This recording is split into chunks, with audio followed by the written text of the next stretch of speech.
லக்ஷ்மி தாயாரை வணங்கினா நமக்கு செல்வம் கிடைக்கும். சரஸ்வதி தாயாரை வணங்கினா கல்வி கிடைக்கும். பராசக்தி தாயாரை வணங்கினா நமக்கு வீரம் கிடைக்கும்னு சொல்கிறாங்க. முப்பெரும் தேவிகளை நம்ம வணங்கினாலே நமக்கு சகல சௌபாகியமும் கிடைக்கும். இந்த முப்பெரும் தேவிகளும் முருகனுக்குள் வாசம் செய்கிறாங்க. நம்ம முருகருக்குள்ளே அவங்க முப்பெரும் தேவிகள் வாசம் செய்கிறாங்க.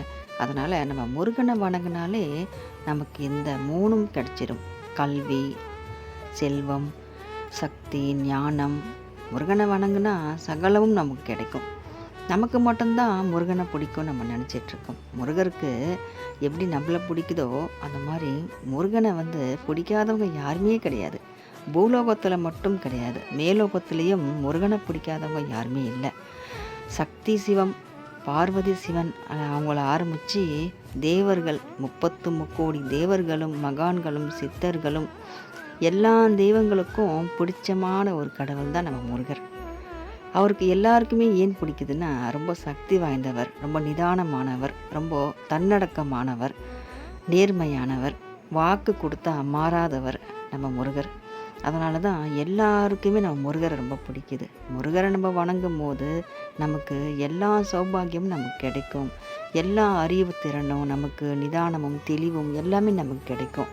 நமக்கு ஒருத்தரவங்க புத்தி சொல்லி நம்ம நடக்கிற மாதிரி இருக்க மாட்டோம்.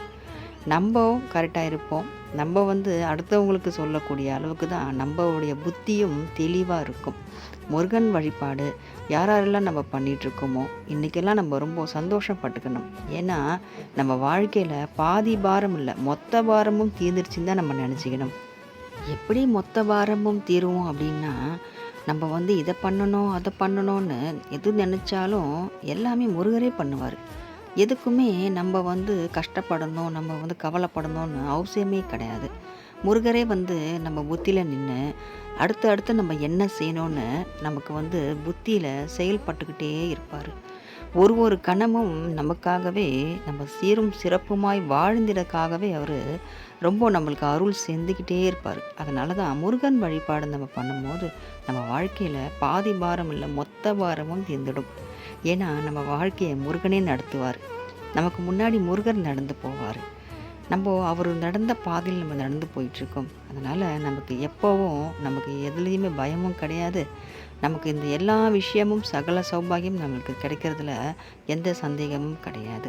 முருகர் இருக்கும்போது நமக்கு எதுக்கு பயம்? வெற்றிவேல் முருகனுக்கு அரோகரா.